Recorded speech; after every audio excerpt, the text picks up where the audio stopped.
That's the beauty. That's the beauty of recording, because you can start over and I can edit all that stuff out. So if you mess up like I just did, then we can do it again. That's okay. Nice. Welcome to the Hot Car Podcast, where we dive deep into the world of teen boarding schools and discuss the history, controversies, and potential improvements in this industry. Today, we have a special guest, Jessica Gitman, who will be sharing her insights in history of CEDU and the Cascade School, two prominent institutions in the teen boarding school world, and other things that pertain to this subject. Jessica will also be discussing her ideas for a new way of assessing teen boarding schools and procedures that could lead to better outcomes for students. So sit back, relax, and join us as we explore the complex world of teen boarding schools on the Hot Car Podcast. I'm your host, Marcus Parrish. Let's dive in. Welcome, Jessica. Hello. Well, it's happened again. This happened on Tuesday, and we know it was really hot that day. Hot car. Joining us live in the Alert Center. How long did you last in a hot car? Facts that the heat index that day was 105 degrees. Hot car. We don't yet know about a potential third suspect who was seen speeding away from federal agents at the scene. The whole thing had been a mystery to neighbors. Hot car. This is not an accident. This is pure negligence. Hi, how are you? I'm doing well. How are you? Good. So this is a huge subject.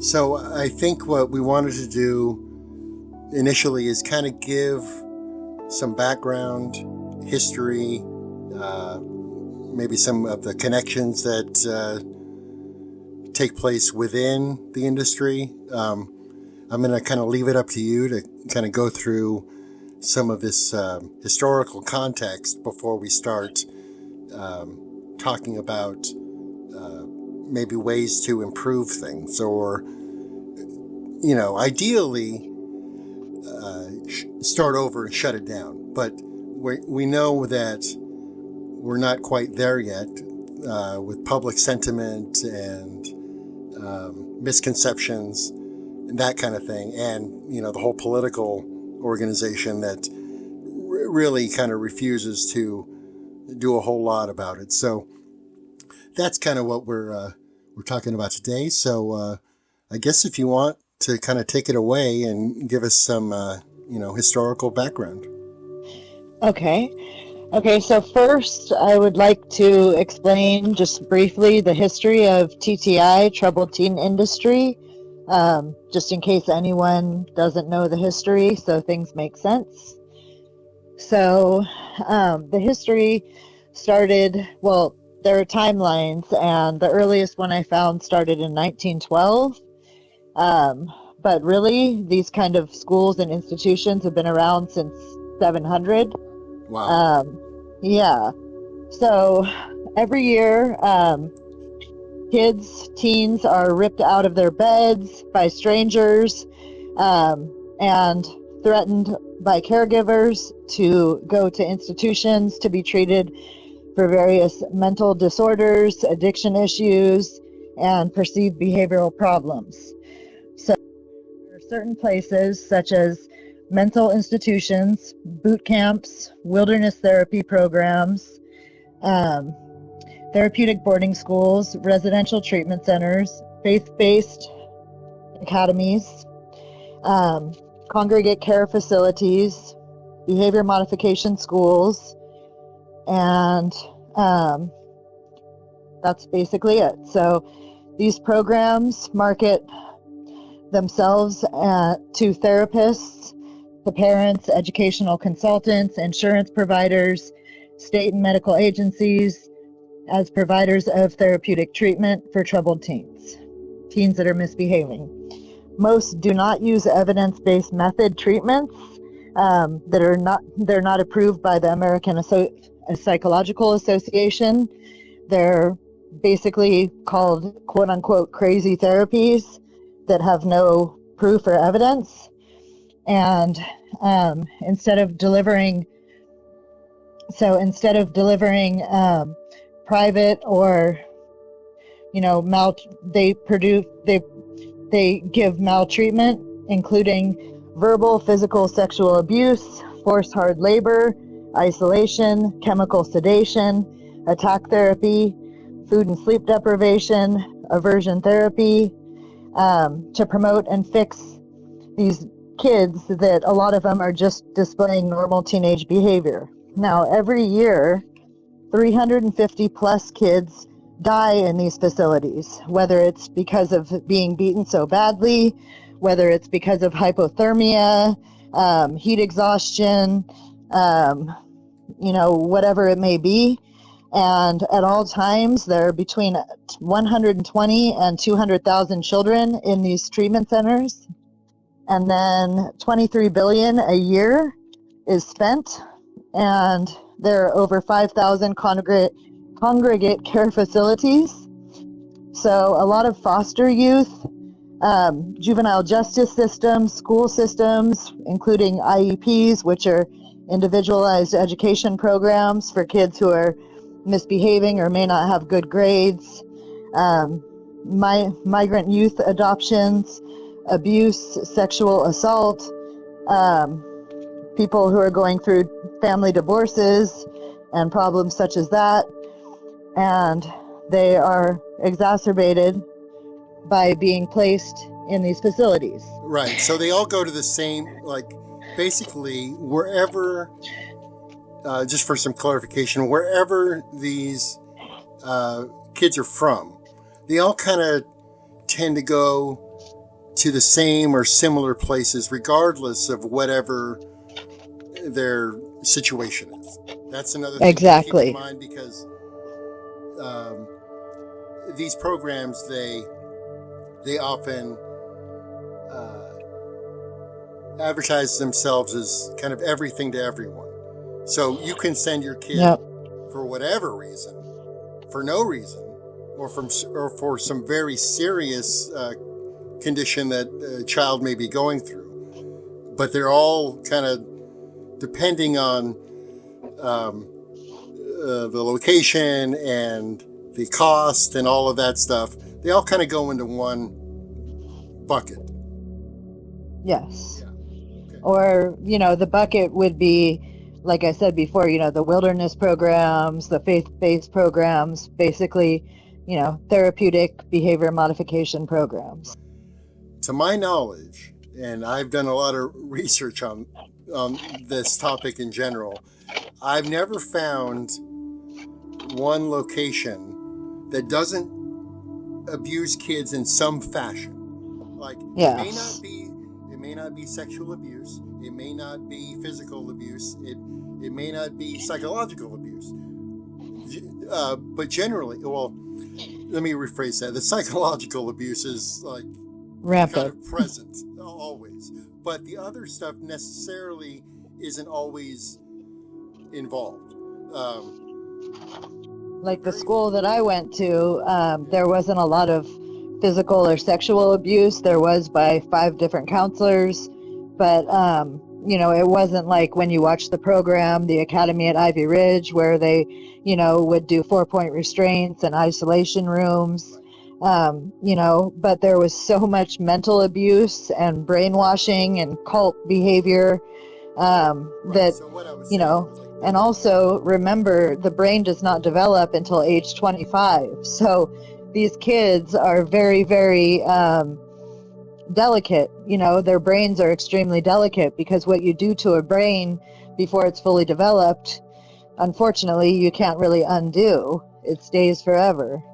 Right. We could get into a whole other topic about the outcomes and the successes in spite of the abuse and all of that stuff, that a lot of times programs will attribute the success of a particular individual in whatever fashion as hey, look, we did it right. But more often than not, these overcomings of this kind of stuff is actually not at all related to anything that was taught or learned. It was all, trauma bonding and Forced. ways to overcome obstacles. So in that sense, there is some outcome, but it's not what The parents the sent the parents kids intended. there. Right. Yeah. It didn't fix the kid. It made the kid worse in the end, most of the time. I mean, I would say almost all the time. And all of them also, most of them have an inadequate education. A lot of the schools, the teachers weren't even real teachers. It was like homeschooling. They gave fake diplomas to a bunch of kids. And they all had neglect. They all had death involved, hospitalizations. I mean, the list goes on and on. Yeah. I could talk for 3 hours about, just this part. But when you talked about what you just did, 60% of the kids who go to these schools have a decrease in symptoms when treated in the community, not at the schools, in the community. And 11% have a decrease in residential care. So that's a hard statistic. That's not something I'm making up. Right. That makes sense.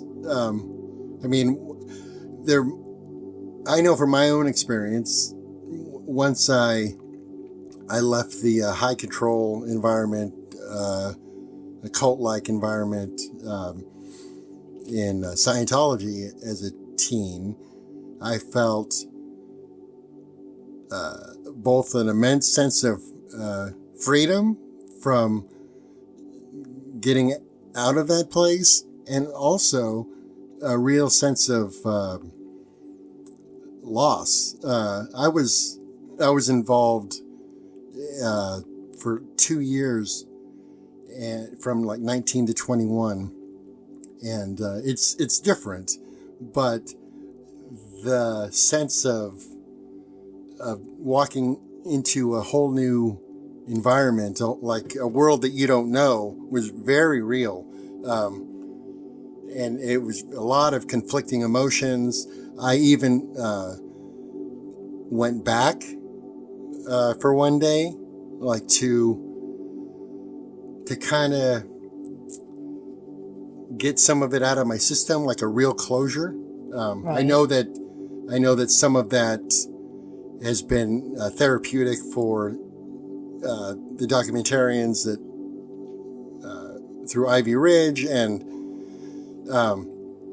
because you're left with like this blank space that used to be, your life, and you don't have any control over that, and like you were saying, the development of the brain isn't complete until you're an adult, and so all of these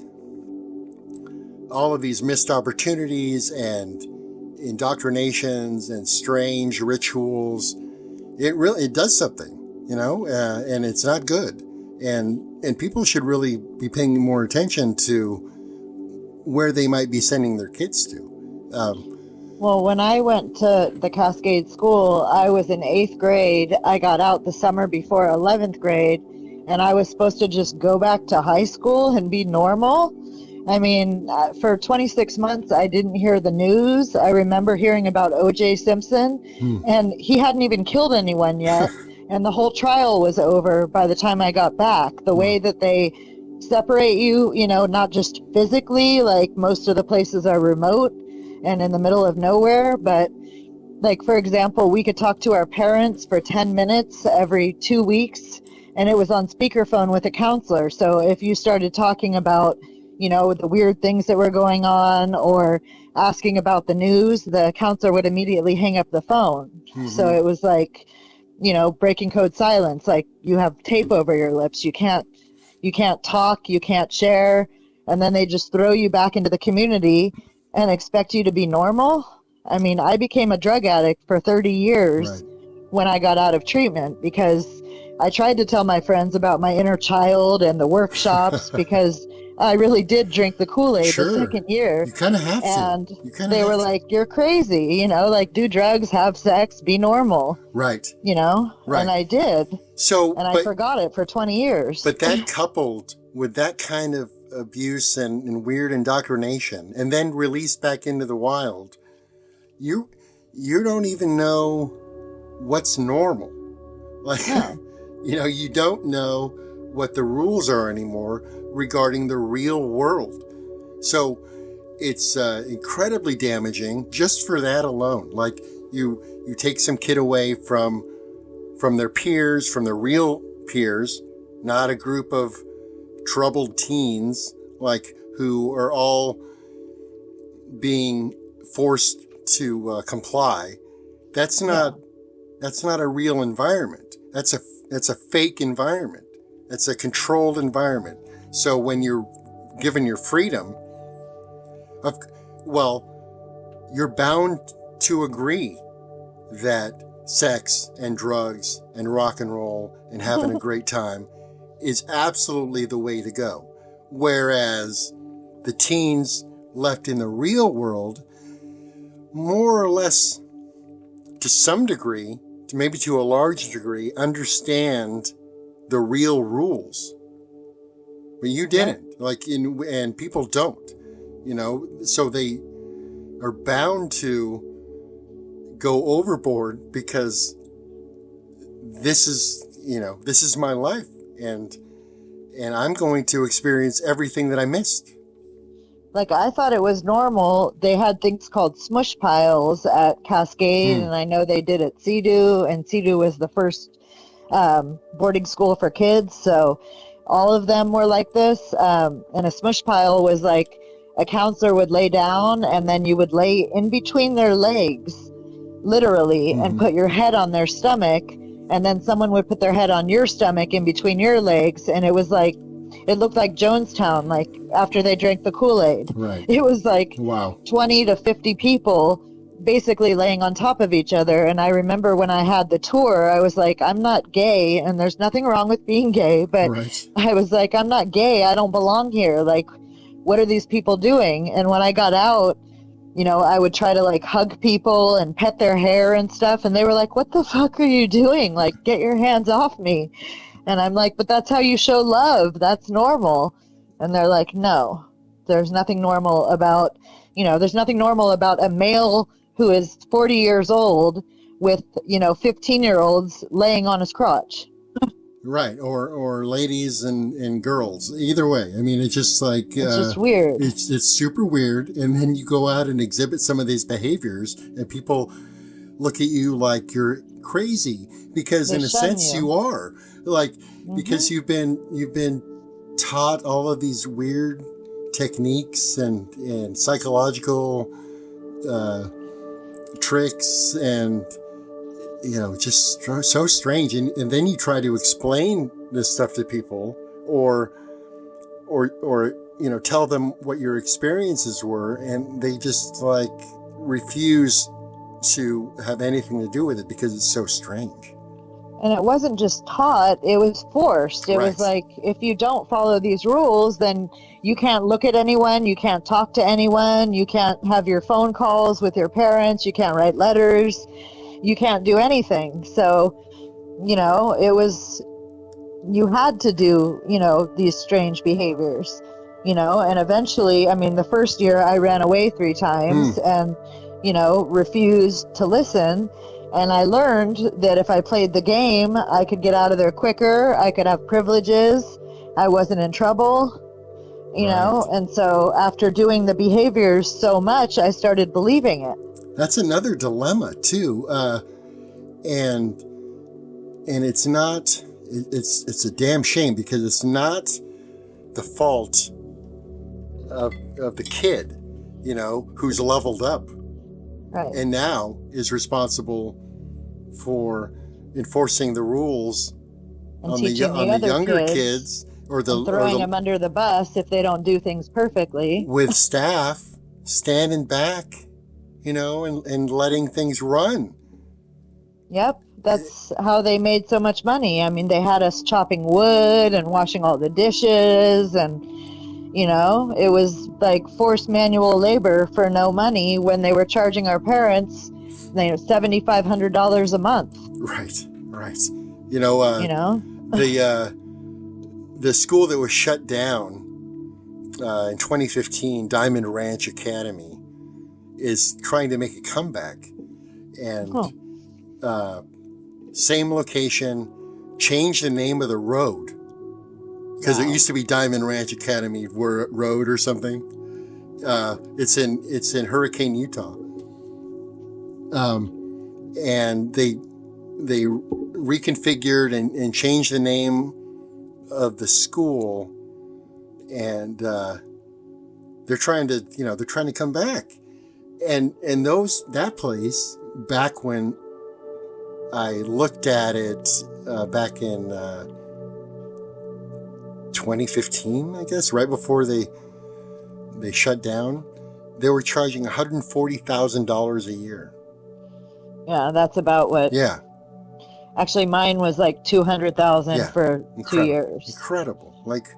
I mean, people were putting their houses up for mortgage and stuff to save their kids. There were ads in Family Circle and Parenting Magazine and Home and Garden. Oh, yeah. They would show CEDU and Cascade and horses, which never existed, right. And these swimming pools and, all this wonderful stuff. I mean, if I were the parent, being the mother of a 12-year-old who's now setting fires, being truant, stealing, doing some stuff that I'm not very happy about, right. I might have been tricked as well. And, I don't want to give my parents an excuse, but, the parents are scared and love their kids most of the time.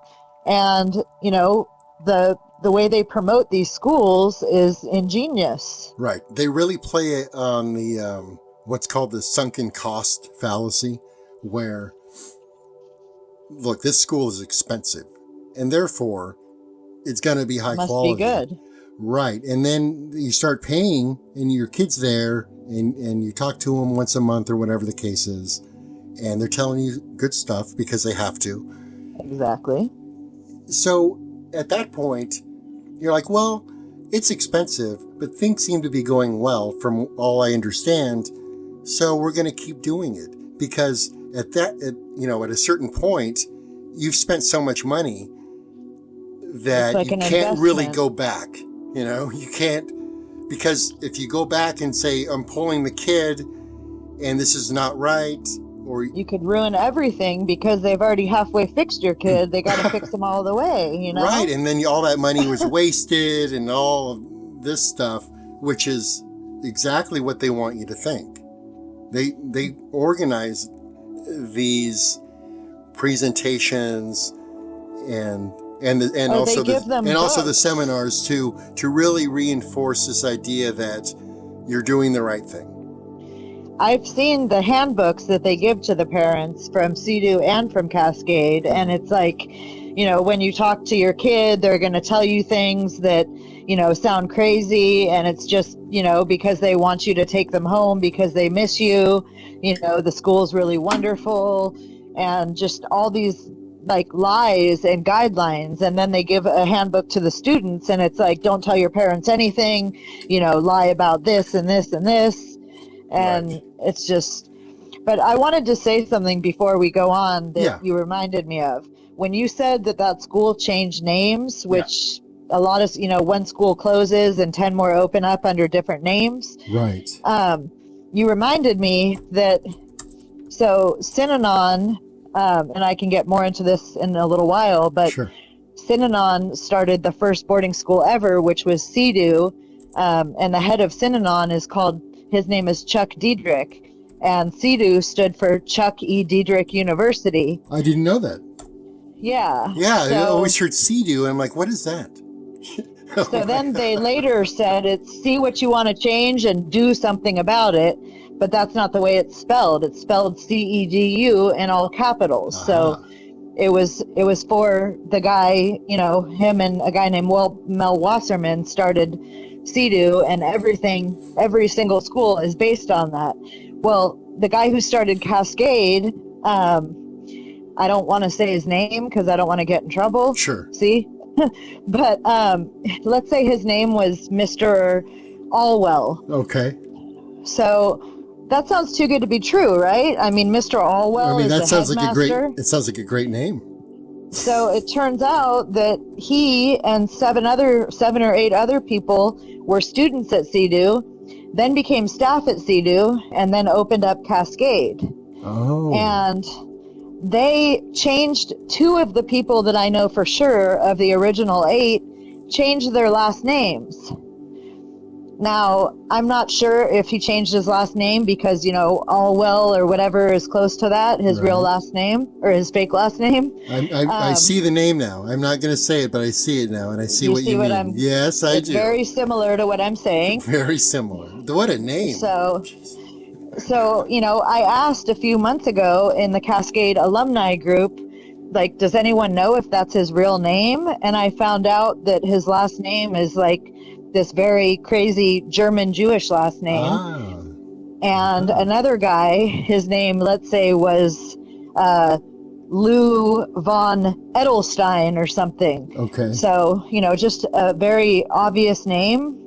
Well, both of them changed their names before they started Cascade. Gotcha. Now, did they change their names because they wanted it to sound good? Or did they change their names because they were already known pedophiles? Oh, boy. And had, criminal histories and didn't want anyone to know who they really were? Well, that's my take on it because, those are facts. Right. That they both had, horrible criminal histories. That's why they got sent to CEDU in the first place. So, and, did they both, ended up being pedophiles at Cascade, at least. They both were 2 of 5 staff members that were, having sex and naked pool parties with students and putting roofies in their drinks. Well, I think that deserves a name drop because I just pulled up the Reddit Troubled Teens, anti-troubled teen industry activism and survivor support regarding Cascade. Look up Fortnitz and look up his real name, and it talks about them having a crystal meth ring and Mr. Allwell being both of them, and it's both of the 2 people I'm talking about being 2 of the biggest criminals in the state of California. So I'm looking up the history of Cascade. You can say his name if you want, because I'm going to eventually probably have to say it when I say, who the headmaster was. 1984 to 2003, Whitmore, California. Is that correct? Yep. Okay. So it was a CEDU-based behavior modification program founded by Michael in 1984, and it was marketed as a therapeutic boarding school for troubled youth aged 12 to 18. The minimum length of stay was 24 months, heavily affiliated with CEDU because the staff started it, right? Is that correct? But they were students. They were first students. They became staff at CEDU. And then, so it's pretty much identical. And then the story, which this is one thing I do not have factual information on, but I heard this from 2 different counselors who worked with them. The way they started Cascade was one night, 8 of the people put sugar in the gas tanks of every single CEDU staff member so that they couldn't get anywhere. Wow. And they ruined their cars. And they went to Redding, California, where Michael's parents lived and were very affluent.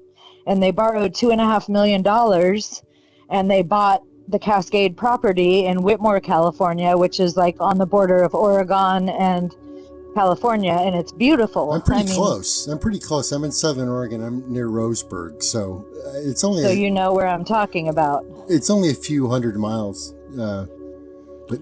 So they put the sugar in the gas tanks. They borrowed the money, and they brought 15 students from CEDU, and that's how the school got started. Gotcha. I'm reading a little bit more. So this is interesting too. It's also reported that by survivors that Michael had a quote unquote deal with the owners of Provo Yep. If you got in trouble at Cascade, you were sent to Provo or to Seuss Wilderness Program. They had literally they had a contract where they got a percentage of the money. Right. So one of the other projects, you were always threatened. Right. So Paris Hilton. Yep. Paris Cascade Hilton went and to then Cascade Provo, right? for a week. Wow. And then she went to CEDU for 3 weeks, and then she went to Provo for 11 months. Amazing. So, and then she turned 18. That's why she left. And I didn't realize this either, but I'm beginning a really close expose look on the board of NATSAP. Okay, and I know that Cascade was one of the first schools to be a founding member of NATSAP. Yep, the National Association of Specialty Boarding Schools and Programs. And all of the board members have their own schools. They're all in charge of a particular school. So I really wanted. And then in 2005, WASP bought it, which most people know. WASP is the Worldwide Association of Specialty Programs in Schools. Right. And Cascade and CEDU were shut down by that time. They shut down in 2004. 2005, or maybe it was December 31st, 2003, as you said. Right. But they both, were shut down at the same time. And it used to be the Brown schools and Aspen Education that owned them, and a bunch of other schools. Okay. So did you know Allison Weaver? She was in my family. Okay. I went through every workshop with her. She wrote the book Gone to the Crazies. Right. I wanted to bring that up. So I wanted to look at who the Cascade School sold their business to, and Julian Youth Academy, right? Now, Riverview Christian Academy, is that something that still exists?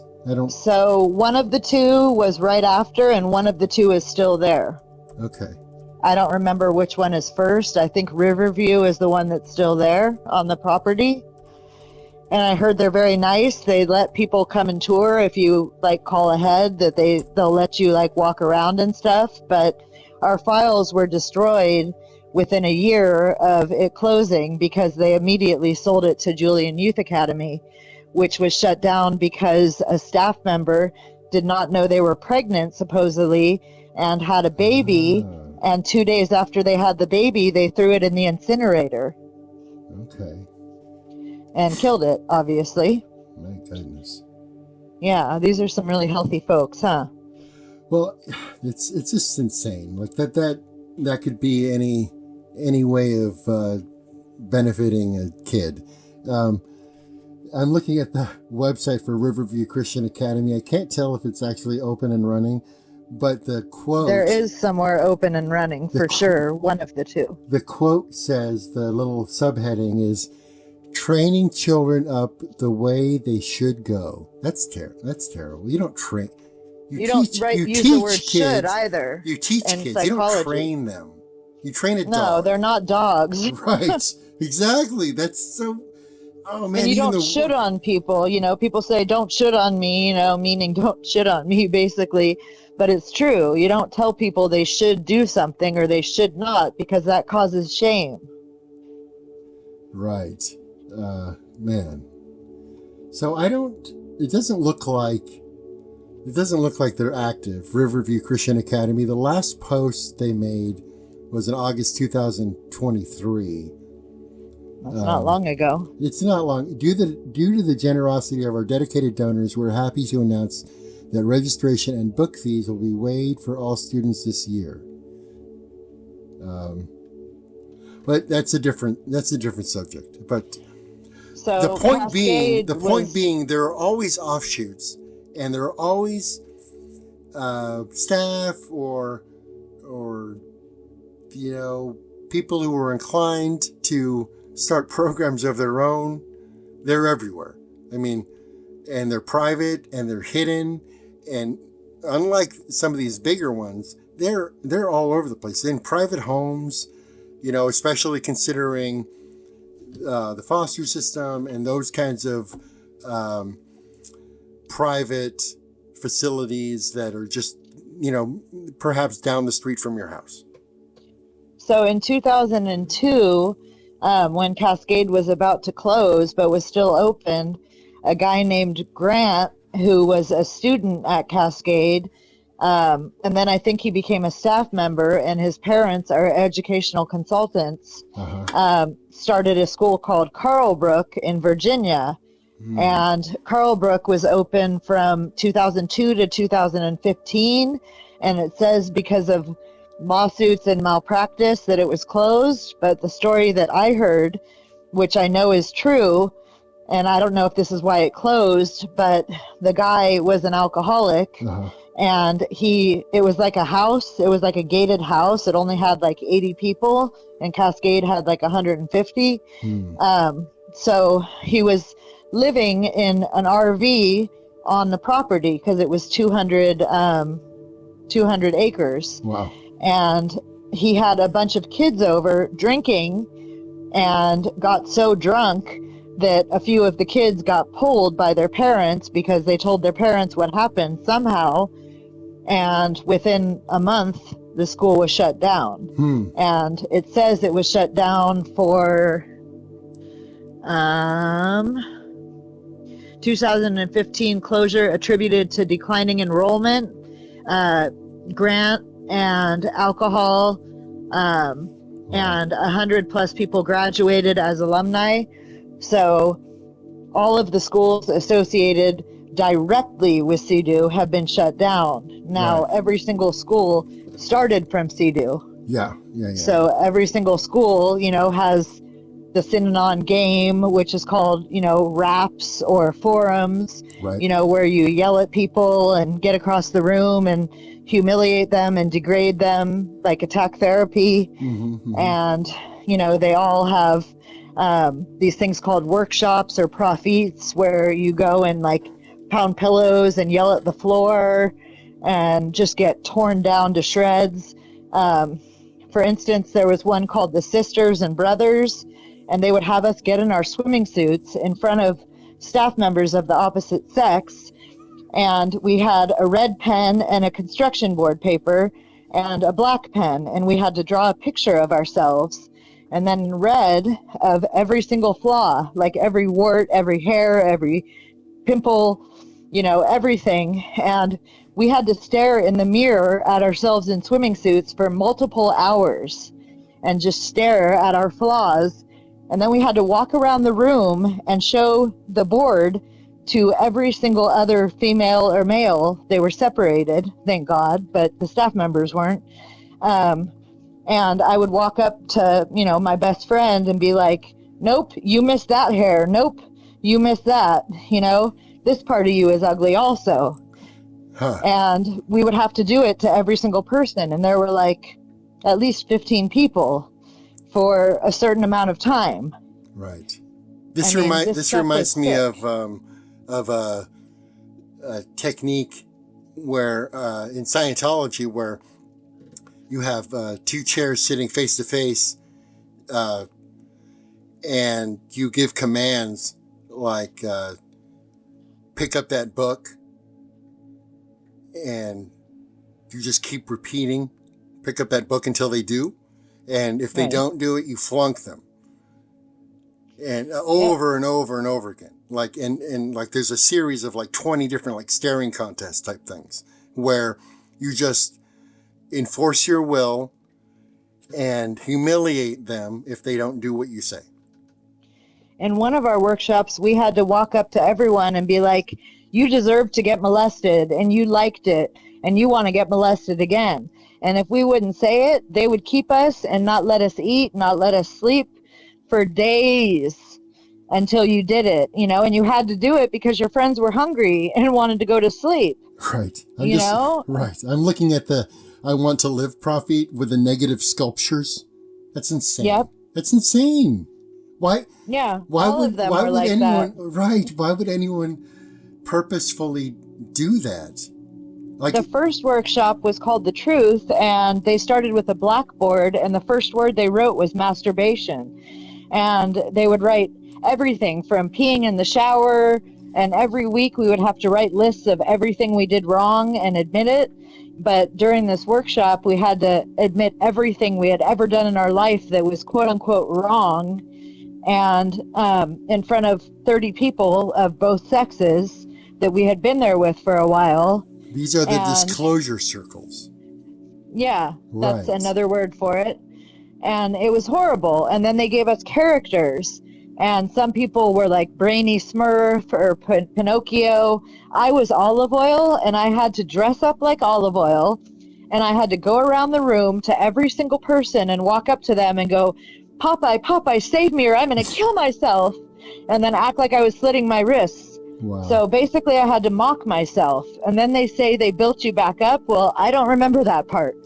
Right. You know? No. I mean, how do you build someone back up from that? Oh, no, quite the opposite. They want to keep you where you're at. I mean, absolutely. And you know, in a sense, build you up to the model of CEDU. And the only way they built us back up was they gave everyone a negative statement.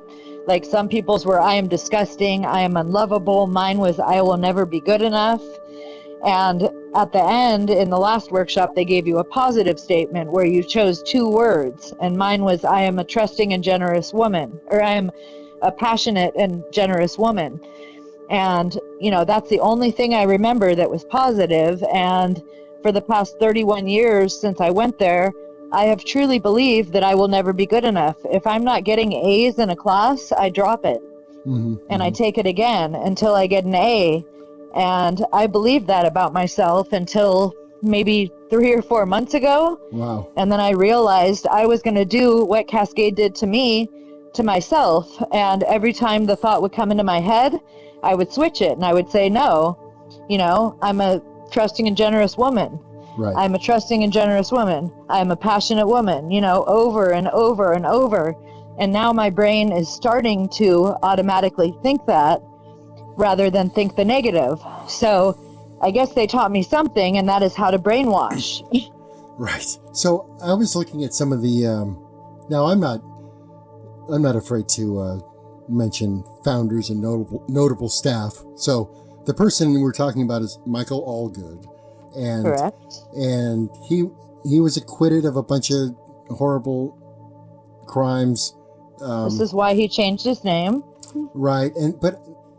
So that was the founder. Now we can put aside that for a moment because he's the one who planned the sugar in the gas tanks and all that. I mean, that was unnecessary. He didn't have to do all that. He could have just left and started his own school. The person I'm interested in is Glenn Bender. I don't remember who that is. Glenn Bender, remember that name. He worked at the Cascade School in an unknown position. He previously worked at the Academy at Ivy Ridge, a confirmed abusive WASP program, whatever. That's the one from the program. Right. And then Rocky Mountain Academy, another CEDU program. Which is also, affiliated with CEDU and was closed in 2009, I believe. And then later went on to work as the Dean of Academics at some place called the Carlbrook School. But that's the one I was just talking about with the drunk guy. The reason I'm interested in him is because of the association with Academy. I'd like to track him down and find out what he's doing and get him fired. Well, I would like to help you. You know, I mean, that's the kind of missions. For. Those are the kinds of missions I'm on. Like, I want these people to go down. And, can I tell you a story? And it's happened. It's happened recently, which is very exciting. Amy Ritchie, two other people. The Circle of Hope or whatever. Circle of Hope. Yeah. With Amanda. That was amazing. The Agape boarding school is going down like big time. Jamaica just went down, but that was because of CPS. You know, it's so interesting that Tranquility some Bay. of these, in a lot of cases, the reason for the shutdown of the foreign schools is because the government had enough. And that's... Now, you got to think about it. If Mexico and Jamaica are calling CPS on a school, imagine how bad it is. Right, because, you know, I mean, those are third world countries, you know, they deal with a lot and accept it compared to America. You would think the standards would be lower. They are. And maybe. That's how bad these schools are. Maybe. But, I mean, props to these government agencies for, like, getting to the bottom of things somewhat. But, you know, down the road from the old CASA compound exists Sunset Bay Academy, which is still in operation, and it still does the same practices, and it's still wide open.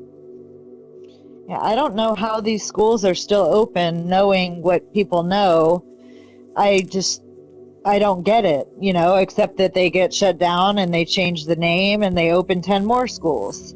It's about the money. I mean, it's $1 billion industry. Right. It really is about the money and what we were saying about forced labor, you know, extracting money from parents. And that's about it. The only goal is to keep the operation running. And that means more kids, more money, more, you know, projects, whatever they're, you know, doing or building or, you know, training kids to start their own programs, or, you know, that's it. That's the only thing that they care about. They certainly don't care about any rehabilitation of troubled teens. No, and you know how you mentioned, you know, some bad practices and some bad people that you want to track down? Sure.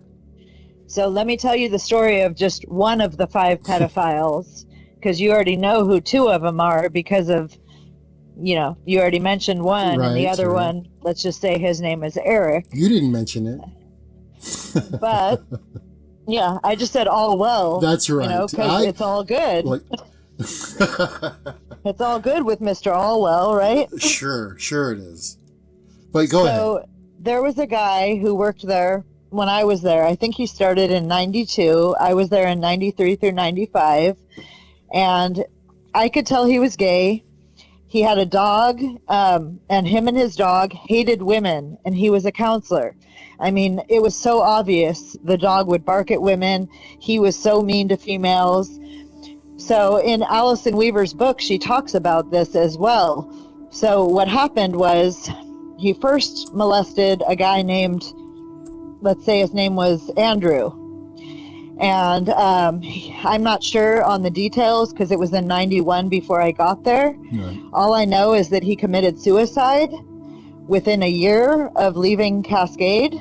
And Cascade had some kind of lawsuit, and they paid the parents off. They settled in court, you know, and their son is dead.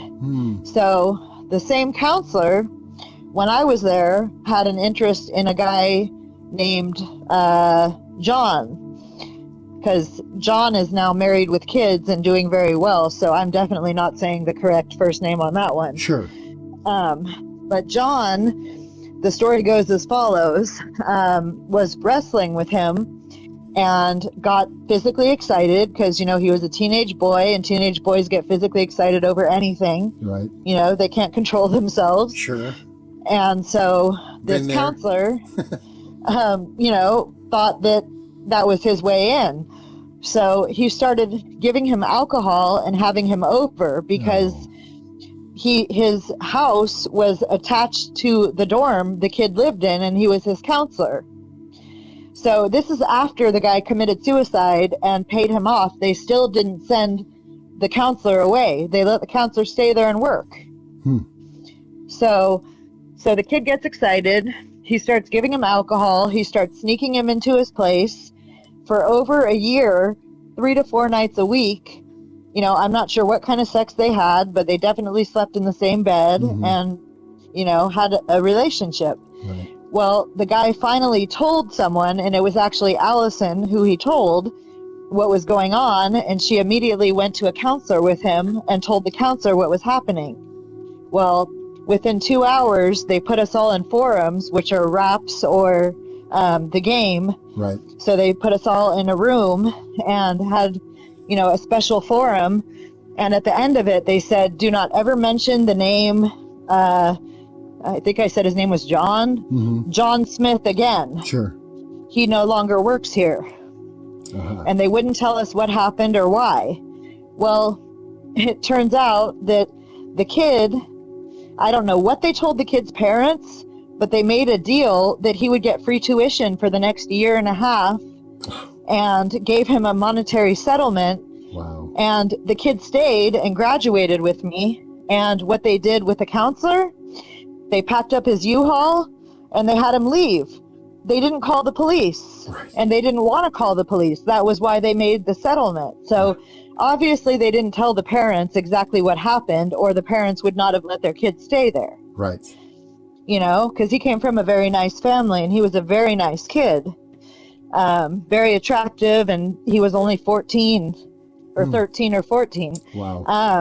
And so the kid stayed there for a year and a half and the counselor was gone. Well, in 2011, some Cascade students found out that the same counselor was teaching kayaking to 8-year-olds here in San Diego at the yacht club.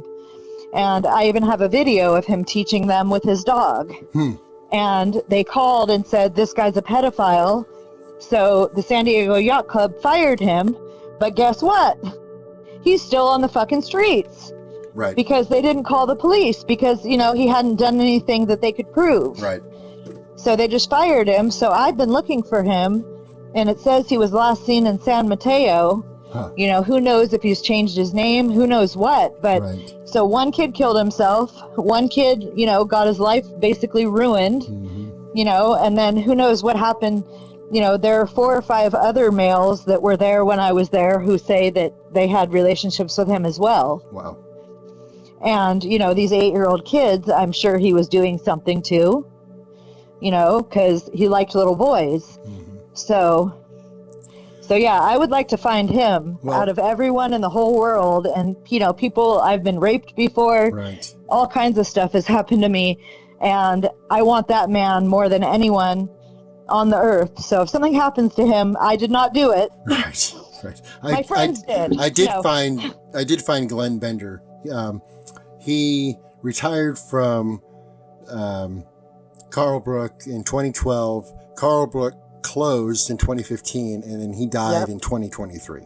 So he's no longer with us. So he's out of the picture. God took care of that one That's for right. you. That's right. You know, the impact of the program was so dramatic, and it really kind of opened the floodgates to all of this public awareness, which I think is super important, and maybe the most important thing that we're just talking about is finding ways to hold people accountable, even if it's not through the criminal justice system or whatever, but to pinpoint them and say, hey, you did this. That's it. Maybe that's it. Maybe that's it. You did this.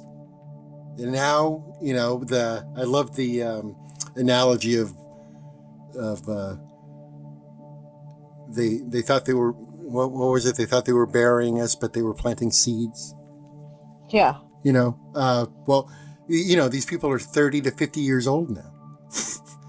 Yeah. And they're adults, and they have their wits about them, and they know your tactics. You know, that's important too. To say you can't get away with this anymore.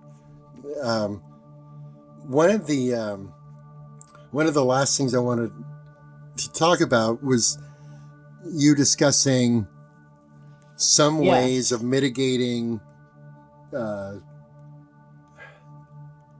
danger of sending, you know, your kid away, but those 3 or 4 points that you want to insist on. So yes, I have 4 ideas, and they would be like new laws or, you know, something like that. New, I guess new laws. I guess NatSap could ultimately do it if they really wanted to, right? Internal regulations, every state you know, has all of that different laws. stuff, right? You need laws, but I don't see anybody doing it. So you want to hear? You want me to explain? I certainly Okay. So I don't know where I came up with this, but one day I came up with these 4 things because I want every kid to be saved. I want to shut down every school, but that's not realistic. I can't do that. That's not going to happen. Maybe eventually, with a huge team effort, that'll occur, and it's happening slowly, but this is what can happen. Right. So there are 4 things. The first thing is, before you sign 51% of your parental rights over to a bunch of strangers, usually in a different state, definitely in a different city, you need to have a mental test. You need to be mentally, what is the word for it? Evaluated. So the parents, they need to make sure that the parent is, number one, not crazy, doesn't have their own issues. Sure. Because I know so many people whose parents killed themselves or, were bipolar or had borderline or, so mental evaluation. Thus the troubled parent industry. Exactly. Right. So they're starting. So to get these parents, checked out and make sure they're not insane, because it's pretty insane to send your child across state lines, get them kidnapped, and give over half of your parental rights to people you've never even met. Mm-hmm. It sounds insane to me. I mean, I wouldn't do it. It sounds I would crazy. First, I'd have my kid in an outpatient program in town, during the day. Right. At the very, something other than shipping your kid away. So I think there need to be 2 evaluations. One first, and then, 2 or 3 weeks later, just to make sure you're not freaking out because your kid just ran away or something just happened. And, because that's usually what triggers it is, right. They find out their kid's doing drugs or having sex or their kid just ran away and they just send them away. Sure. So a couple of evaluations to make sure the parent is mentally sound. And then an evaluation on the kid as well to make sure the kid is really, that bad and really displaying such horrible behaviors, and not just that they're a teenager, because teenagers lie, cheat, and steal. They have sex, they do drugs, they set fires, they try all kinds of stuff because they're curious. Right. I'm not saying it's okay, but it's not abnormal at all. That's what being a teenager is testing the waters. Right. To learning, see what you can get away with and what you can't. Absolutely. So first the parents get cleared, and then the kid gets cleared to make sure that, they're really that messed up. Mm-hmm. So then if both are cleared, then you can't just choose a school and send your kid away. Every single school has to have a database with 2 things, with the school and with the staff. Mm-hmm. First, with the school, every kind of therapy that they do, because if my parents saw that none of them were evidence-based and approved, that it was all, attack therapy and, horrible things like that, like pseudopsychology, right. They wouldn't have sent me there. So to know every single therapy that they do, every allegation that's ever been against them, every lawsuit that has ever occurred, yep. Because if you could see that, I mean, Cascade, with just the couple stories I told you, right. I mean, no one in their right mind would send their kid there. They would choose another school. So right. then, right. And with all that, investigation of the kid and the parent, and they may not even be allowed to. And think of Litchfield, and all the schools he owned and all the allegations against him. So if you could see all of that, which I think legally they should have that. I mean, they just with pedophiles and, knowing where they live in your neighborhood. Exactly. Because an allegation is really just a review. Yeah. I mean, they're right. I mean, you can say a positive thing. You can say a negative thing. You can say a terrible thing because it happened to you. And that should be available right up front. For everybody. Absolutely. And then the staff, at most of these schools, the staff have no psychology degrees, mm-hmm. So it needs to say the staff, if they graduated high school or not, what school they went to for college, if they did. Very important. the letters behind their names, and then their history, their criminal history, you know, every Their job allegation. history. Yep, every job they've ever had, you know, Absolutely. and how they did. Did they get fired? Did they not get fired? Did they molest people? Was their job, you know, did it entail putting people in restraints and, you know, And et why? cetera? And why is this important? Because you're dealing with children. That's it. Maybe another adult-oriented program doesn't need that. Maybe you don't need all of the details. They can't make choices on their own, That's and right. their brains are not developed enough, you know. So if the parents get cleared and the kid gets cleared, then that information needs to be available to the parents so they can make an informed decision. Right. Right. And it's really that simple. And I've never heard this before, and I don't understand why anyone in their right mind wouldn't have thought of this before me. I mean, obviously, I'm not the first one. Someone's thought of it, but putting it into action doesn't seem like it would be that difficult. right, because you know the Senate bill that is not going to go anywhere The Utah ones? regarding disclosures. Now, that's basically what the bill would force programs to do, is to let the state know, or the national government know, all of the details regarding how they function. And how is that not available? It just blows my mind that parents can just, you know, or would just send their kids anywhere, you know, to a bunch of vultures and not even know anything about the school, or, you know, all they see is in magazines and on, you know, promotional videos, and told to you by, you know, Mr. Allgood. Right. It's not. I mean, really? Right. It's not even illegal to not do that. No. Like, yeah. Okay. So I think those are great ideas. Chelsea Maldonado, who is spearheading a lot of the stuff in Jamaica right now. She was in Jamaica. I don't know if she's still there, but she was doing some investigative reporting on the situation with the kids, and we've spoken about the idea of as soon as your child goes into one of these facilities, they're basically become emancipated, and so they have all of the rights of an adult. That would be awesome. That would be awesome, because you're prohibited from doing certain things. Like you can't assault somebody anymore, because that would leave you liable for criminal charges. You can assault a kid.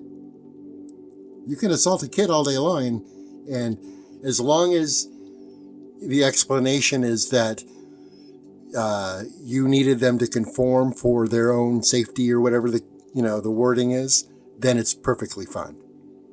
So that's something to be aware of. Look at who these people are who are, you know, worried about their safety. They're not really worried about their safety. They're usually really sick individuals. Right, and then you get the peer-to-peer stuff, and then you're almost totally off the hook, because hey, I didn't do that. Some other kid did that. Yeah, of course. Right. I mean, no one's going to admit, you know. Well, we're always on the search for a good one. And I mean that kind of half jokingly, but in my 6 years of doing this kind of these kinds of interviews and investigative work and exposés on these programs, I haven't found one yet. I haven't found a good one, like somewhere that a child would actually want to go to, but of their own free will. Like, get me out of here. Like, get me out of this parental nightmare. Send me away. A child needs to be with their parent, their family. Right. And be raised by their family. That's what, when you have a kid, you have a job until you're 18, and that is to take the best care of your kid as possible. You would think. I mean, that is the job. Yeah. And most parents do a fair job of it, I guess, But there are those few. I think most of them mean well, but the mentally ill, I mean, a lot of these kids' parents are mentally ill because if the kid's mentally ill, they got it from somewhere. It doesn't just rub off from your peers. Right. You know, it's usually genetic. Right. So, which is why so many foster kids are in these kind of programs, because the parents don't know the genetics, so they freak out. Right. So, I guess I'll end it off with thank you, and for like really kind of doing something a little bit different than a lot of survivor interviews. And I think it's important to get down to the real aspects of what these programs are all about. I know survivor stories are really important, and they're everywhere now, which is like beautiful. Like, I'm so glad that the word is getting out, and I think we're ready to dig a little deeper and find out, what's going on at these open facilities. Like, there still exists. So we want to do our best to not only expose the past, but expose the present and the future, of what's to come. And hopefully what's to come is the abandonment of these ideas that shipping your kid away to strangers and giving up your parental rights is a good thing. It's not a good thing. No. No. Even if you're like the most terrible parent, there should be interventions that don't require. Maybe the parent needs to be shipped away. Okay. We started like a satirical, some videos of back in December of last year regarding the troubled parent industry. And Are you working with Hannah Kay? No, I'm not. Okay. But I saw her post recently, which is pretty great. She's doing a lot. TPI is what it's called, troubled parent industry. Right. So we developed this kind of simultaneously, separately. Okay. So we have parental. We have the Hamstone seminars. We have a model for transportation. Like, you're gonna be kidnapped. The parents I'm talking about. You're gonna be whisked away for like 6 weeks to this compound, and we're gonna teach you how to be parents. That's a great idea. Then the wraparound services come in, because that's part of it, to take care of the kid, to find out what the kid's all about. Right. Like to hang out with them and say, hey, what, not to just kind of be like, the babysitters in essence, like for that time. So when the parents come, what's going on from the perspective other than the parent. Exactly. So when the parents come back, maybe they'll learn a few things. And maybe they've learned a few things about their own children. Yeah, and being away from them, maybe they'll feel what it feels like, to be away, and maybe they won't like it. And hopefully. The prices are exorbitant. Like, it's like $10,000 for 6 weeks.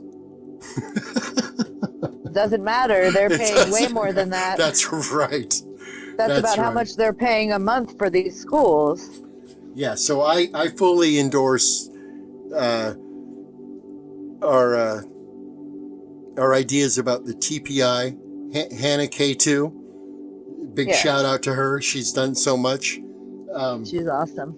And so I guess that's it. We've kind of talked a lot about all of these things and problems, and hopefully someday soon we're gonna see even more results. Like, I'm super excited about the program success.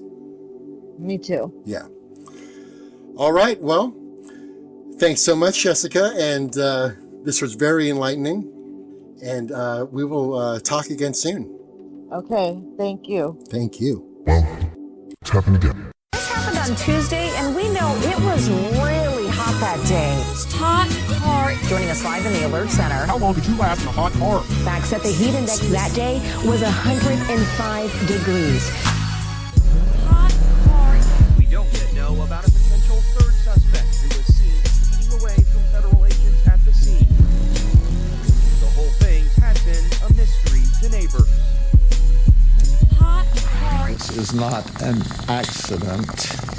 This is pure negligence.